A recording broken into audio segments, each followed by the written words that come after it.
Wow, we have some breaking news coming your way on today's Philadelphia 76ers. Now, after that bad loss to the Miami Heat, in which the Sixers got blown out after they were up by 19 points, Philadelphia had a private team meeting. And within that meeting, according to Charania, Tyrese Maxey called out Joel Embiid after that defeat. We're going to talk about that and a lot more. But I know that you're feeling like myself and Chip. Very frustrated with how this season has started with all of the expectations that the Sixers had. So if you just want this team to win some games and get back on track, I want you to hit that thumbs up icon, like the video, and let's start the show.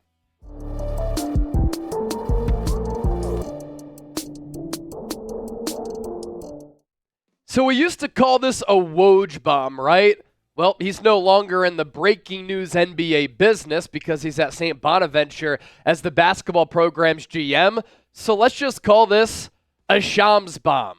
Tyrese Maxey calling out Joel Embiid after that Monday loss to the Miami Heat. Shams Charania breaking the news on ESPN just a little while ago on this Tuesday, November 19th. And Shams put together a story here and dropped a bunch of nuggets that we want to get to. Let's start off with this. The loss to the Heat was the fourth in a row for the 76ers, sparking veteran guard Kyle Lowry to call for the team meeting. A much-needed heart-to-heart and a call to action and urgency, sources told ESPN, in which both players and coaches held each other accountable and took fault in the start of the season. In the meeting, Tyrese Maxey challenged Joel Embiid to be on time to team activities, calling out the former league MVP about being late for everything and how it impacts the locker room. From other players to the coaching staff, sources briefed on the meeting told ESPN. Embiid accepted the messages sent in the meeting, but he stated that he is confused about what the 76ers are attempting to execute sometimes on the basketball court. Well, that's what happens when you don't play at all. When you're barely on the floor, you're not going to be within the rhythm of the offense, the rhythm of the system, the rhythm in the game, and you're also not going to look good. Joel Embiid does not look good physically. He hasn't been there mentally. I tweeted it out last night. I'm sick and tired of him. And I don't think that Philadelphia, with the way that he carries himself, as the face of the franchise, no leadership ability, no clutch gene, always hurt, never taking accountability, they're not going to win a title with him leading the charge. But if you get some of this youth movement and leadership starting to take precedent within this organization, like Tyrese Maxey and like Jared McCain, then hopefully Philadelphia can get it together and they can start to get this season on track. But the fact that Joel Embiid, a 30-year-old big who just signed a contract extension, which was an asinine decision by Philadelphia, they didn't need to pay him. He's 30 years old. He has an injury history, and he's a big. Why did they give him that deal? But he got that deal. He's coming off an Olympic gold medal, and he's late to everything? When you have championship aspirations? What the heck is going on? And this is something that Tyrese Maxey needed to do. I love Maxey for calling him out. That's what true leadership is. Joel Embiid, bad body language, sulking, moping around the floor. That's not leadership right there. This is unacceptable from Joel Embiid. And so something had to be done. The Sixers kind of go as Embiid goes. Paul George came to Philadelphia because Embiid openly recruited him on ESPN. He wanted to team up with Embiid. He knows that it's Embiid's organization, yet Embiid is late, and he's not displaying any type of leadership characteristics. He's also played bad. He's had that bad body language. Hasn't been a good leader. And Embiid doesn't even look right now. It's concerning. He looks to be out of shape, no wind beneath his sails, no positive energy. I know during his MVP season, the Sixers had gotten off to a slow start. People were starting to panic, and then Embiid went nuclear. He won the MVP that year. But physically in the Olympics, hasn't looked good. And here's what Zach Lowe had to say. You put it perfectly. 3 games, illness, injury, recovery. So grains of salt. The most alarming thing with Embiid so far is how tentative and uncertain he looks on offense. Unsteady. Mobility issues on defense. Boards bleeding into offense. Not demanding the ball as much. Jumper looks a bit off, more easily blocked, more easily contested. And that brings me back to the Sixers' decision to sign him to a contract extension. Are the injuries finally catching up to him? Because he looked slow and sluggish in the Olympics. He didn't have that level of explosion. He wasn't getting it done moving laterally as well on the defensive end of the floor. He's not doing that either right now. And I think back to that knee surgery that he underwent last year. It was a knee surgery that helped him get back for that Knicks series. He didn't look good in that Knicks series. He could barely move and jump right now, and it's really hurting the Sixers. And if this is the Embiid that Philadelphia gets long-term, team's not going to win a thing. They still have a lot of talent, Tyrese Maxey, Jared McCain, Paul George, but Embiid on both ends of the floor is their anchor. The Sixers go as Embiid goes. They have built this team partially around him. There is some good news amidst all of this. Within that article, Shams Charania just casually sprinkled out there that Tyrese Maxey is expected to return this week, and it could be on Wednesday. Here's more on that. Maxey is highly regarded as a young leader by many in the organization, and those around the team were not surprised to see that he spoke up on Monday. He's been out since November 7th with the strained right hamstring, but sources said he's expected to make his return this week, either Wednesday in Memphis or Friday at home against the Brooklyn Nets. The Sixers badly need that. The only way and the only reason that people are watching Sixers games right now, it's not because of Paul George. It's not because of Joel Embiid. It's because of Jared McCain. Jared McCain has given this Sixers fan base something to look forward to watching. He has brought this positive energy during a negative start. And the way that he carries himself with that positive energy, with the good vibes, that's what Maxey does. And now, hopefully, we can see what Maxey and McCain can look like as a backcourt starting duo. So obviously, Chip, lot to make of this, and we'll talk more about Embiid here throughout the show, throughout the week, throughout the season. But what do you make of him getting called out by Tyrese Maxey? First, as you said, I love Maxey for being that young leader and feeling in the right place in that meeting to be able to call out Joel Embiid. It needed to be done.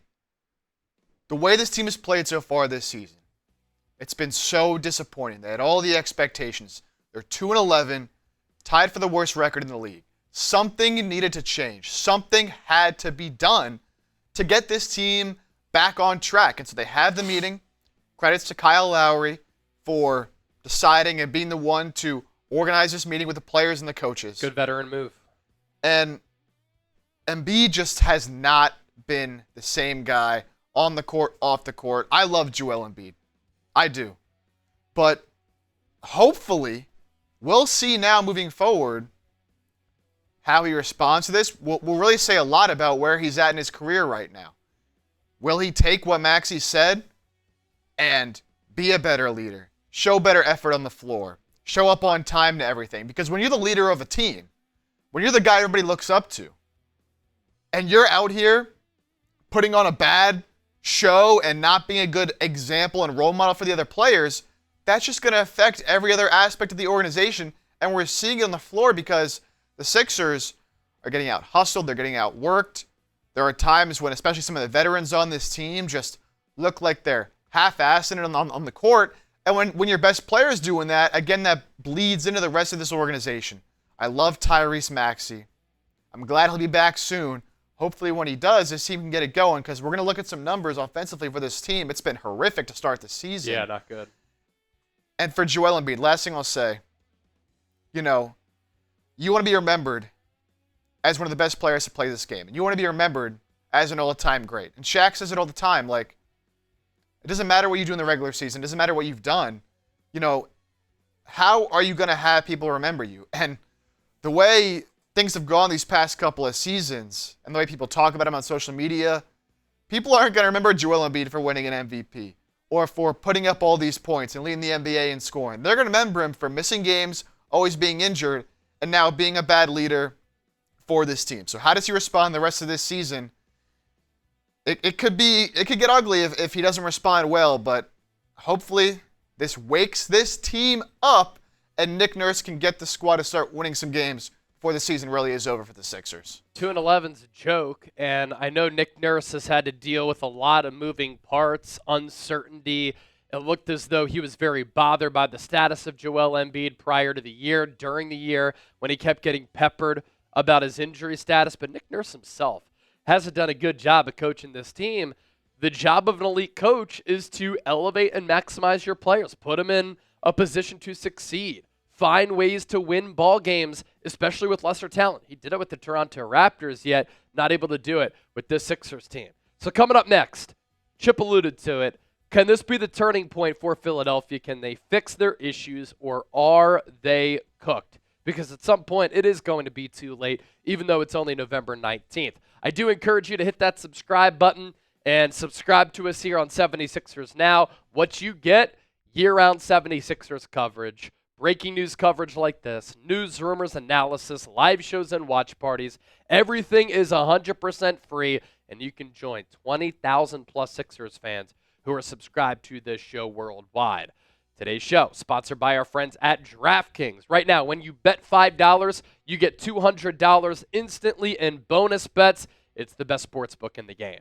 The Emirates NBA Cup is here. You can win big getting in on the action at DraftKings Sportsbook, an official sports betting partner of the NBA. All 30 teams split into 6 groups every Tuesday and Friday, playing for the right to advance in the single elimination in-season tourney, culminating in the NBA Cup Championship in Vegas. First time here, here's something special just for you. New DraftKings customers bet $5 to get $200 in bonus bets instantly. Score big with DraftKings Sportsbook. Every point counts. Download the DraftKings Sportsbook app and use code SixersChat.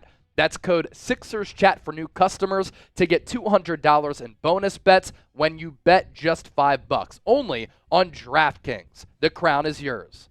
Gambling problem? Call 1-800-GAMBLER. In New York, call 877-8-HOPE-NY or text HOPE-NY 467-369. In Connecticut, help is available for problem gambling. Call 888-789-7777 or visit ccpg.org. Please play responsibly. On behalf of Boot Hill Casino and Resort, Kansas. 21 plus age and eligibility varies by jurisdiction. Void in Ontario. Bonus bets expire 168 hours after issuance. For additional terms and responsible gaming resources, see dkng.co/bball.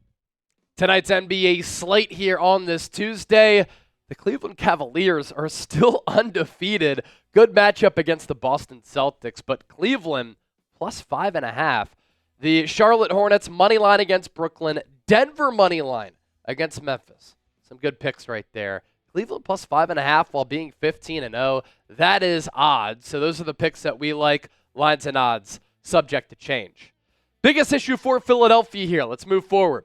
76ers offense, it's been horrendous. And is there any hope for improvement? Sometimes you see this where a lot of moving parts, a lot of new people, a lot of new faces, everybody feeling a little bit awkward trying to find their role, and the Sixers are looking like and playing like an uncomfortable basketball unit. How is this even possible? Worst offenses in the NBA, points per game, on a team that has Jared McCain dropping 5 20-plus point games. You had Tyrese Maxey, who was shooting a lot, low efficiency early in the year, but he was putting up a lot of points. Now you have Paul George, Joel Embiid whenever he decides to play. Yet you're dead last in points per game at 103.3 behind the Pelicans, Magic, Jazz, and Blazers. The least efficient offenses, field goal percentage-wise, Sixers last in the NBA, right behind the Charlotte Hornets, a team who they barely beat in overtime. Worst three-point shooting teams. The Sixers aren't last, everybody. They're only second to last. 31.6%. Look at the teams in this grouping here. And it's not like the Sixers are getting bad looks. They are 17th in the NBA in shot quality per shotquality.com. And based on shot quality alone, they should have a 55% winning percentage. That would be fine. If they're floating above 500, around 500, just below 500, that's okay. But to be 2-11, that is a difficult hole to climb out of. And don't tell me, Chase, the East is bad. I know it's bad. But you have to look ahead, too. Do you want to be in the NBA play-in tournament? No. Do you want to have that 7-2, 6-3 first round matchup where you're probably going to be getting bounced in the first round? No. You got to get your shit together. Shooting struggles here. Kelly Oubre, less than 41% from the floor. Less than 27% from 3. Caleb Martin, 43% from the floor, 32.5% from 3. He looks injured. The shot is weird. I'm not sure what's going on with him. Eric Gordon, supposed to be a good shooter, 36.4% from the field, 29% from 3. He really only takes threes. And then Kyle Lowry has not been good for this team. Is Father Time catching up to him? That could be the case, like the fact that he called the team meeting, but the game hasn't been good. 38% from the field, 35% from 3. Some other offensive issues for Philadelphia. They're 28th in catch and shoot points per game, last in assists per game. That'll help with Tyrese Maxey coming back and Jared McCain, who might be the Sixers' best passer, and they're last in pull-up three-point percentage. This falls on your stars.